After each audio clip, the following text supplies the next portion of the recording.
அப்பா நினச்சாலே நாக்கில் எச்சி ஊறுற மாங்காய் சாப்பாடு பார்க்கலாங்களா? இதுக்கு நல்ல கிளிமூக்கு மாங்காயாக இருந்தால் நல்லா பச்சை மாங்காயாக இருக்கணுங்க. அப்போ தான் சாப்பாடு நல்ல டேஸ்ட்டாக இருக்கும். இது நல்லா கேரட் சீவுறோம் இல்லைங்களா, அதில் நல்லா சீவி எடுத்துக்கலாம். கடாய் அடுப்பில் வச்சு நல்லா காஞ்சதுக்கப்புறம் எண்ணெய் ஊற்றிங்க. அதில் கடுகு போடுறோம். உளுத்தம்பருப்பும் கடலைப்பருப்பும் கொஞ்சம் நிறைய போட்டால் சாப்பிட்றதுக்கு நல்ல டேஸ்ட்டாக இருக்கும்.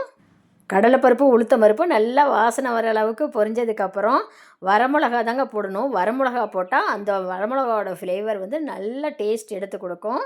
இப்போ இதோட மஞ்சத்தூள் போட்டு நல்லா கிளறி விட்டுட்டு அந்த பச்சை மாங்காய் இருக்குது இல்லைங்களா, அதை அப்படியே தூவி விட்டுறணும். இது வணக்கும் பொழுதே அவ்வளோ வாசனையாக இருக்குங்க. அந்த கடலை உளுத்தம்பருப்பு, வரமிளகா, அப்புறம் இந்த பச்சை மாங்காவோட ஃப்ளேவர் செம்மையாக இருக்குங்க. மாங்காயை ரொம்ப வணக்கக்கூடாதுங்க, ஒரே வணக்கு தான் வணக்கணும். மாங்காயெல்லாம் வணக்கி விட்டுட்டுங்க நல்லா உதிரியான சாப்பாடு போட்டு உப்பு நல்லா தூவி விட்டு கிளறி விட்டு எடுத்தால் சுவையான மாங்காய் சாதம் ரெடி. இந்த டேஸ்ட்டான சாப்பாட்டை கண்டிப்பாக நீங்களும் செஞ்சு பார்த்துட்டு எனக்கு எப்படி இருக்குன்னு கமெண்ட் செக்ஷனில் சொல்லுங்கள். அப்படியே மறக்காமல் என்னுடைய சேனலுக்கு லைக் பண்ணுங்கள், ஷேர் பண்ணுங்கள், சப்ஸ்கிரைப் பண்ணுங்கள். எனக்கு கொஞ்சம் மோட்டிவேஷனாக இருக்கும். Thank you friends.